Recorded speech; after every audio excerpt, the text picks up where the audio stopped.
Ibu bapak, saudara-saudara kaum muslimin yang saya cintai, berangkat dari satu hadis di mana Nabi pernah bersabda, man sanna sunnatan hasanatan falahu ajruha wa ajru man amila biha. Kata Nabi, barang siapa yang mencontohkan orang lain untuk berbuat baik, maka bagi dirinya dia dapat pahala. Saudara datang di pengajian, mengambil posisi dan tempat paling depan, lalu orang banyak ngikutin, maka saudara dapat kebagian pahala. Falahu ajruha, orang yang mencontohkan perbuatan baik maka dia mendapat ganjaran pahala. Makanya kalau berbuat baik nggak usah malu-malu.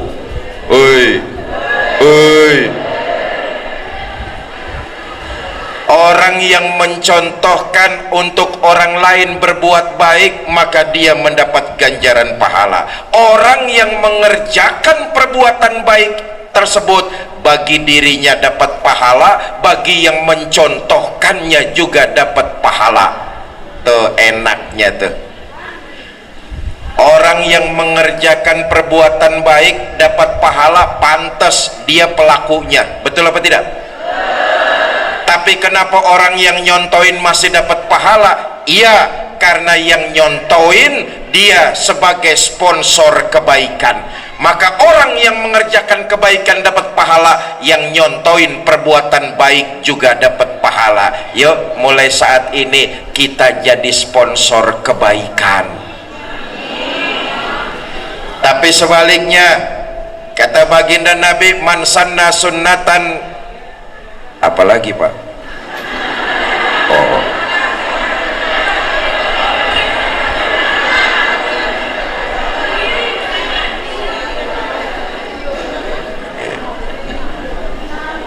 kata Nabi, man sanna sunnatan sayyi'atan falahu ajruha wa ajru man amila biha. Siapa orang yang mencontohkan perbuatan jahat, baginya ganjaran dengan balasan dosa.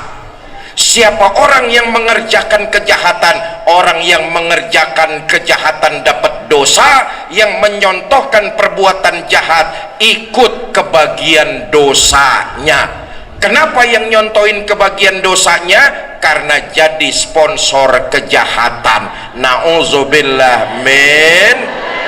Ayo mulai sore ini kita jadi sponsor kebaikan. Saudara mau mengadakan syukuran, bikin saja pengajian di rumah saudara. Undang tetangga depan, belakang, kiri, kanan. Dibacakan tahlil, tahmid, zikir, lalu pembacaan Al-Quran. Makin banyak orang yang datang ke rumah saudara, makin banyak saudara dapat kebagian pahala. Kenapa? Malam itu saudara jadi sponsor kebaikan. Jelas? Jelas? Kalau syukurannya, kalau pengajiannya masih dirasa kurang, panggil ustadz lokal saja. Ustadz lokal, jangan ustadz internasional. Ustadz lokal saja, umpamanya ngundang Haji Fikri, umpama lah.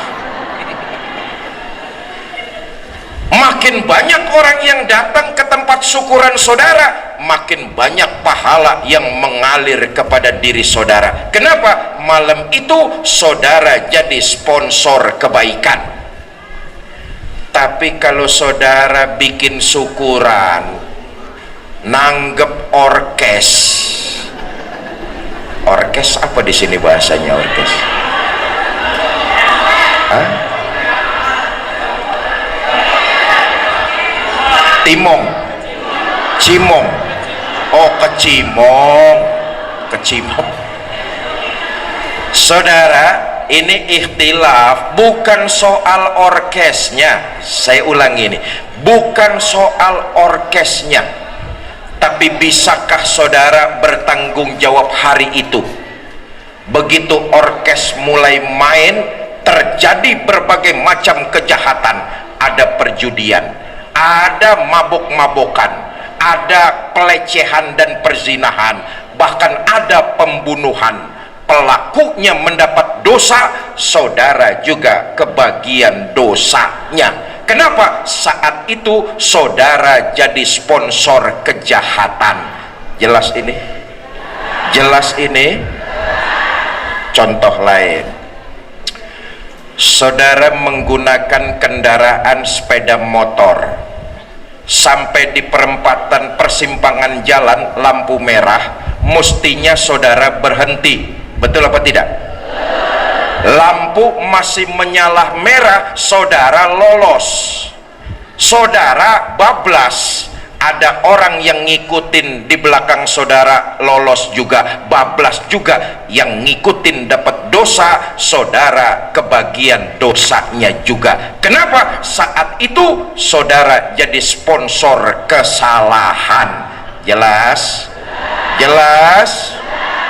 Ayo, mulai saat ini dan seterusnya kita jadilah sponsor-sponsor kebaikan.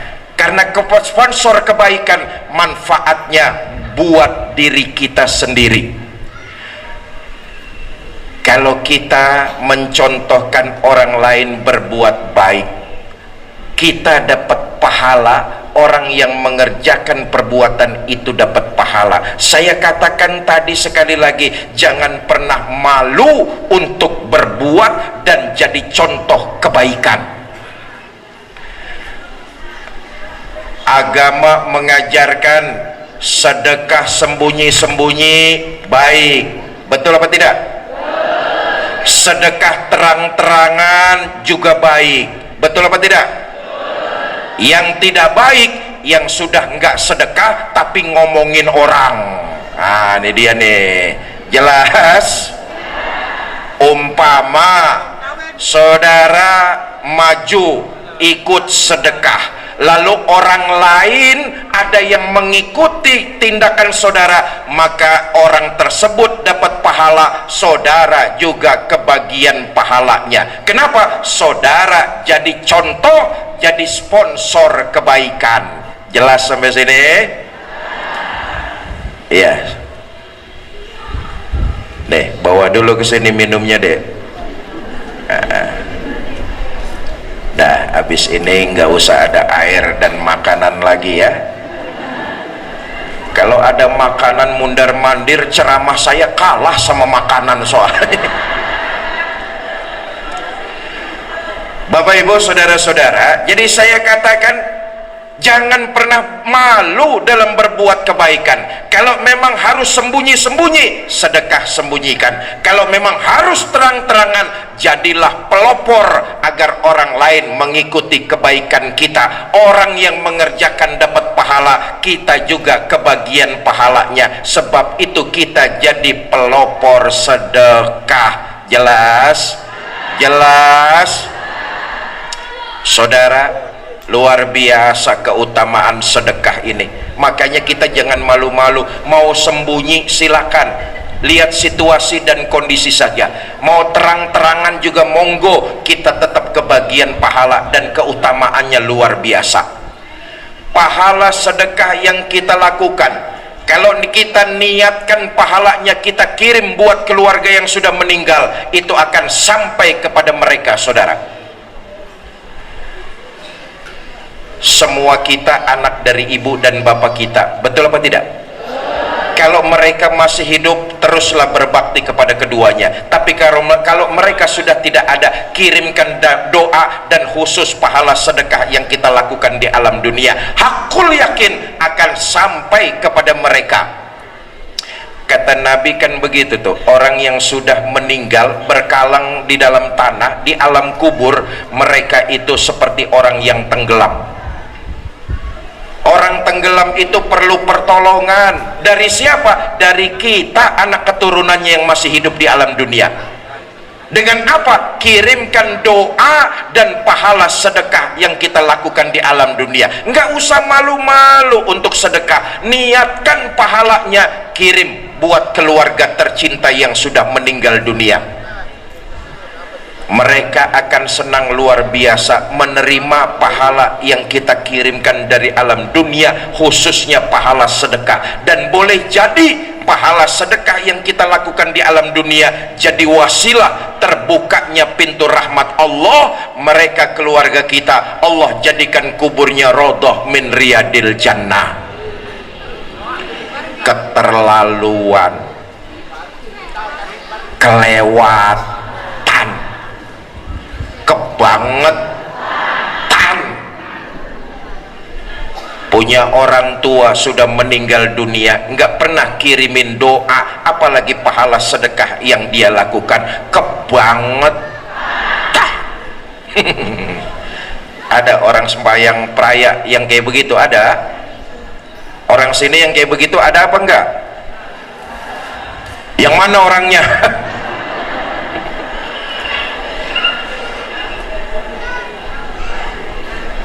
Saudara, orang yang sedang di dalam kubur itu, kata baginda Nabi, seperti orang tenggelam. Lihat saja di sungai itu, kalau ada orang tenggelam, kayu hanyut dipegang.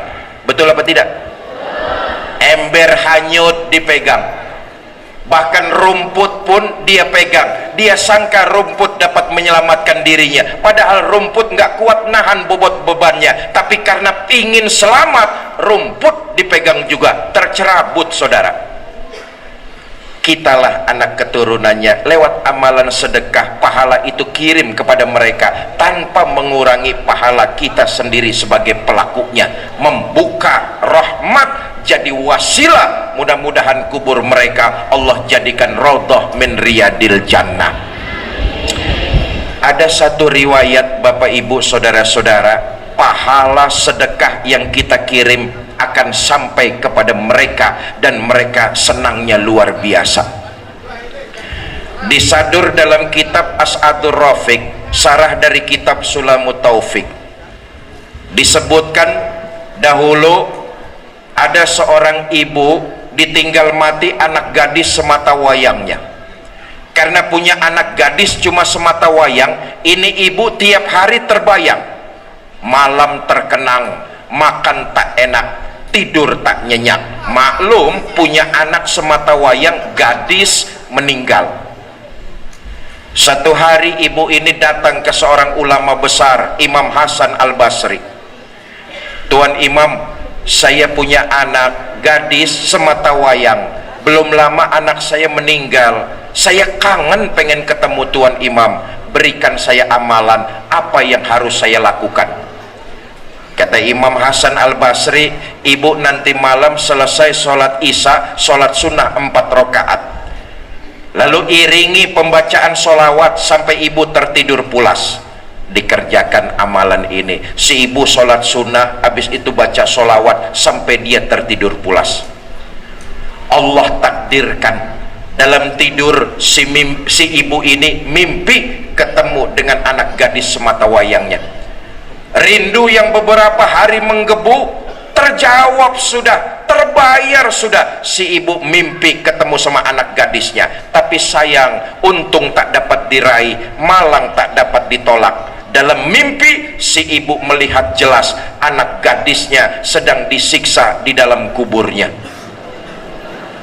Hati orang tua mana yang sanggup menyaksikan anaknya tersiksa? Kita nih orang tua, anak pulang sekolah jatuh di pinggir jalan, kakinya mengucurkan darah sedikit saja, khawatir bukan main. Betul apa tidak? Si ibu melihat dalam mimpi dengan jelas anaknya sedang disiksa di dalam kubur. Pagi-pagi ibu ini lapor ke Imam Hasan Al-Basri, Tuan Imam, semalam amalan Tuan Imam saya kerjakan, saya baca sholawat sampai saya tertidur pulas, saya mimpi ketemu anak gadis saya, tapi dalam mimpi kenapa saya lihat betul dengan jelas anak gadis saya disiksa di dalam kuburnya. Tuan Imam, berikan saya amalan lagi, apa yang harus saya kerjakan? Kata Imam Hasan Al-Basri, ibu sedekah saja sesuai dengan kemampuan. punya tenaga, punya ilmu, punya makanan, punya uang, sedekahkan. Pahala sedekahnya kirim buat anak gadisnya yang sudah meninggal dunia. Pulanglah ini ibu, hari berganti datang minggu, minggu pergi berganti dengan bulan, si ibu ini nggak datang-datang lagi ke rumah Imam Hasan Al-Basri. Satu malam Imam Hasan Al-Basri tertidur. Dalam tidur beliau mimpi melihat gadis cantik, wahyu, semu, bohai, apalagi bahasa Lomboknya, engges. Ya udah begitulah pokoknya. Imam Hasan Al-Basri melihat gadis cantik berdiri di depan gedung megah dan mewah, memakai mahkota berlapiskan emas, bertahtakan berlian intan dan mutiara. Kagum Imam Hasan Al-Basri, ada gadis cantik pakai mahkota berdiri di depan gedung megah. Kagum beliau. Lagi kagum-kagumnya, gadis itu datang mendekat. Imam Hasan Al-Basri gelagapan. Nah, gelagapan apa bahasa Lomboknya tuh gelagapan? Hah? Kaget.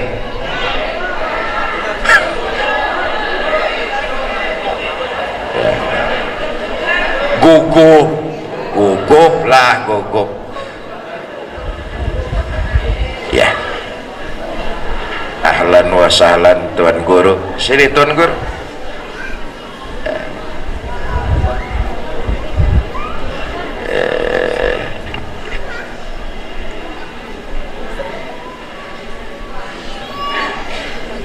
Sampai mana saya ngomong tadi itu?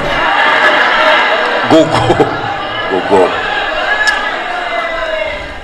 Gadis cantik itu datang mendekat. Tuan Imam kenal nggak sama saya? Kata Imam Hasan Al-Basri, enggak, saya nggak kenal sama kamu. Tuan Imam, ketahuilah, beberapa hari lalu datang seorang ibu minta amalan. Tuan Imam berikan amalan sedekah. Tuan Imam, itu ibu saya. Satu hari ibu saya melakukan amalan sedekah sepotong roti. Ya Allah, sepotong roti, pahala sedekahnya dikirimkan buat saya. Alhamdulillah, itu jadi wasilah terbukanya pintu rahmat Allah. Saya terbebas dari azab kubur. Saudara, akhirat bukan khurafat, alam kubur bukan tahayul. Amalan sedekah yang kita lakukan luar biasa keutamaannya, jadi wasilah terbukanya pintu rahmat Allah. Semua kita anak dari ibu dan bapak kita, betul apa tidak? Apa yang kita rasakan hari ini, apa yang kita miliki saat ini, apa yang kita punya hari ini, itu semua perjuangan dan pengorbanan ibu bapak kita. Dunia dan seisinya, andai kata kita bawa untuk membalas jasa mereka, nggak akan cukup. Boleh jadi ketika mereka hidup sebagai anak, kita terlalu banyak nyakitin hati keduanya. Boleh jadi kita baru merasa setelah orang-orang tua kita tidak ada, tapi belum menutup kemungkinan kita menjadi anak berbakti. Berbaktilah terus dengan apa? Mengirimkan doa dan pahala sedekah yang kita lakukan di alam dunia. Jelas? Jelas? Bapak Ibu saudara-saudara,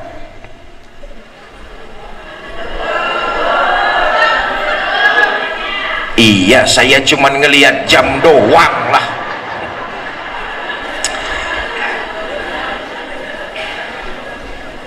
Ini titik kajian yang ketiga.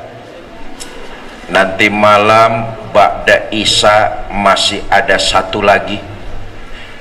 Jumlah kajian safari dakwah saya di Lombok ini 12 titik. Dimulai dari Kamis malam Jumat, saya sudah sampai di Lombok 4 hari. Saya muter di sini Insyaallah besok saya akan kembali ke Jakarta. 4 hari muter 12 titik. Hari ini titik ketiga, dimulai dari kajian duha, kajian zohor, lalu sekarang kajian asar.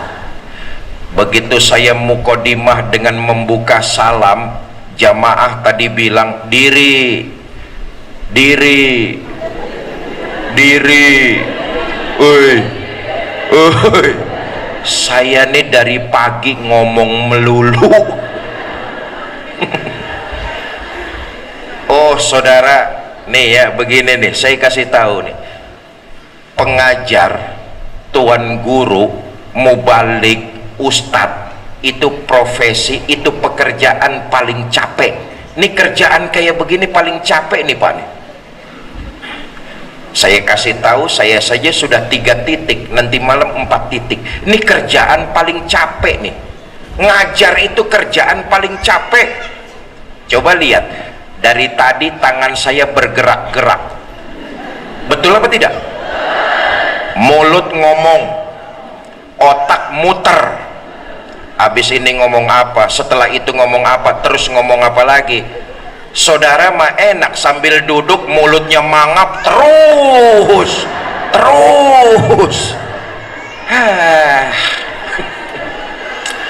Ini pidato di sini sampai jam berapa ini Pak Haji? Jam 6. Udah nggak bayar nawar lagi itu.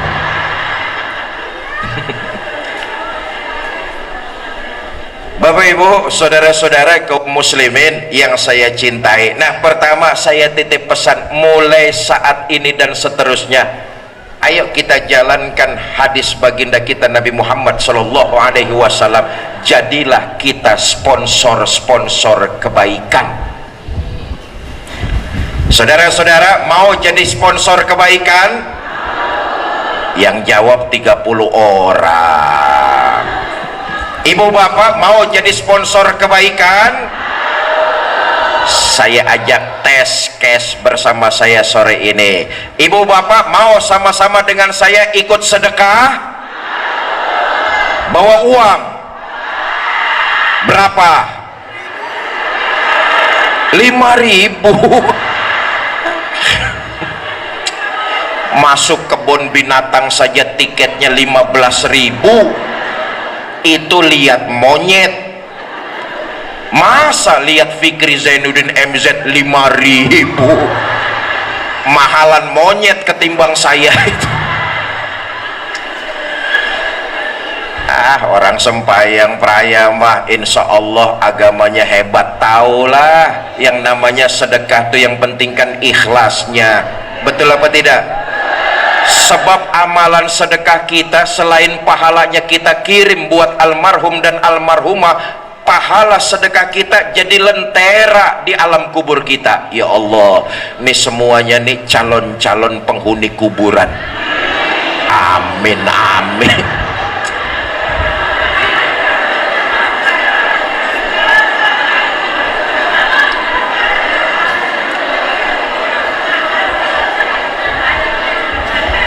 Saudara, Sayyidina Utsman bin Affan waktu diceritakan nikmat sorga, mukanya biasa aja.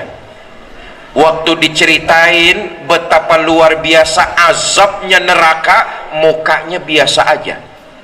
Tapi waktu diceritain alam kubur, Sayyidina Utsman bin Affan nangis terseduh-seduh. Ditanya sama sahabat, "Tuan, tadi waktu diceritain sorga sama neraka, kok muka Tuan biasa aja? Begitu diceritain alam kubur, baru Tuan nangis terseduh-seduh." Apa jawab Amirul Mukminin Sayyidina Utsman bin Affan? "Kalau Allah takdirkan saya masuk sorga, saya rame-rame. Kalau Allah takdirkan saya masuk neraka, saya juga rame-rame. Tapi di alam kubur, saya sendirian. Sepi, sunyi, gelap gulita. Itu yang membuat saya nangis terseduh-seduh." Oh, pantas kata baginda Nabi, amalan sedekah jadi penerang buat kita di alam kubur. Ustadz, saya ikut sedekah 1 juta, insya Allah terangnya seperti lampu neon. 1 juta terang betul, neon tuh. Ustadz, saya ikut sedekah 100.000, patromak. Ustadz, saya ikut sedekah 10.000, lilin. Ustadz, saya ikut sedekah 5.000, pentol korek. Lagi-lagi kembali kepada niat kita. Mudah-mudahan itu jadi penerang kita di alam kubur. Bapak Ibu, yang kedua, saya titip pesan, kita belajar dari masjid tercinta Al-Mujahidin. Di masjid ini kita diajarkan untuk menjaga nilai-nilai persatuan. Rumah kita boleh saja arahnya berbeda-beda. Rumah saudara ada yang menghadap arah barat, timur, utara, selatan, betul apa tidak? Tapi di Masjid Al-Mujahidin ini kita diajarkan untuk menjaga persatuan. Ketika kita masuk ke masjid ini hendak melakukan sholat berjamaah, semua kita menghadap arah yang sama, membaca bacaan yang sama, mengikuti tuntunan Nabi yang sama, menyembah Allah Tuhan yang sama. Maka orang-orang yang memakmurkan masjid adalah mereka yang menjaga nilai-nilai persatuan di tengah-tengah masyarakatnya. Menjaga persatuan itu bukan harus sewarna, bukan harus seide, bukan harus seia dan sekata, tapi menjaga persatuan di dalamnya kita diajarkan saling menghormati, saling menghargai, dan tetap saling mengasihi. Ayolah kita umat Islam, sudahlah jangan terjebak lagi kepada hal-hal yang sifatnya khilafiyah. Di dalam perbedaan kita ada rasa saling menghormati, menghargai, dan saling mengasihi. Kita tinggalkan hal-hal yang sifatnya perbedaan dalam khilafiyah. Kita punya prinsip kalau dalam soal khilafiyah, lana a'maluna walakum a'malukum. Saya akan mengamalkan amalan yang saya yakini benarnya, saudara silakan amalkan amalan yang saudara yakini benarnya. Nggak usah lagi ada perdebatan, karena ini soal furu', bukan soal usul. Jelas? Jelas? Cuma gara-gara beda tahlilan, plotot-plototan. Yang suka tahlilan bagus, teruskan. Yang gak suka tahlilan nggak apa-apa, tapi diam saja. Yang suka ziarah kubur bagus, itu wasilah, teruskan. Yang nggak suka ziarah kubur nggak apa-apa, tapi diam saja. Yang suka maulid bagus, teruskan. Yang nggak suka maulid nggak apa-apa, tapi diam aja. Betul apa tidak? Hal-hal yang sifatnya furu selalu saja kita pertajam. Ayo umat Islam, menjaga persamaan itu artinya ada di situ dalam perbedaan, saling menghormati, saling menghargai, dan tetap saling mengasihi. Kita ini keluarga besar. Islam mengajarkan kita berbeda, tapi dengan saling menghormati kita jadi keluarga. Saya dengan saudara pasti berbeda. Allah takdirkan saudara lahir di Lombok, Sumbawa, Bima, di Jawa, dan tempat-tempat lainnya. Allah takdirkan saya lahir di Jakarta. Kita saja berbeda, betul apa tidak? Kita hormati perbedaan yang ada pada kita. Kenapa? Kita sadar dengan perbedaan kita adalah keluarga. Sore ini saya datang ke Sempayan, ini Sempayan ya? Semayan Raya. Saya datang ke Semayan Praya nih, saya nggak merasa seorang tamu. Walaupun saya berbeda, saya nggak merasa seorang tamu. Saya datang ke sini nih hanya seorang keluarga yang mengunjungi keluarga besarnya. menghina saudara sama juga menghina saya, menyakiti saudara sama juga menyakiti saya. Saya adalah saudara, saudara adalah saya, di hatiku ada kamu. Asik. Masjid Al-Mujahidin mengajarkan kita sifat-sifat itu, menjaga persamaan dalam perbedaan, saling menghormati. Yo, bentar lagi kita pilkada. Oi, pilihan wali kota, pasti bakalan berbeda, betul apa tidak? Boleh berbeda itu sampai kiamat tetap akan ada saudara, boleh saja berbeda. Yang nggak boleh kalau berbeda sama tetangga pelotot-pelototan. Siapapun nanti yang terpilih jadi pejabat, kita nih masyarakat Lombok tetap aja bakalan cari duit sendiri, betul apa tidak? Maka Masjid Al-Mujahidin mengajarkan kepada kita menjaga kerukunan, merawat persatuan. Bagaimana caranya? Dalam perbedaan sesuatu yang pasti nggak bisa kita hindarkan, tapi dalam perbedaan kita saling menghormati, kita saling menghargai, dan tetap saling mengasihi. Itulah kita keluarga besar.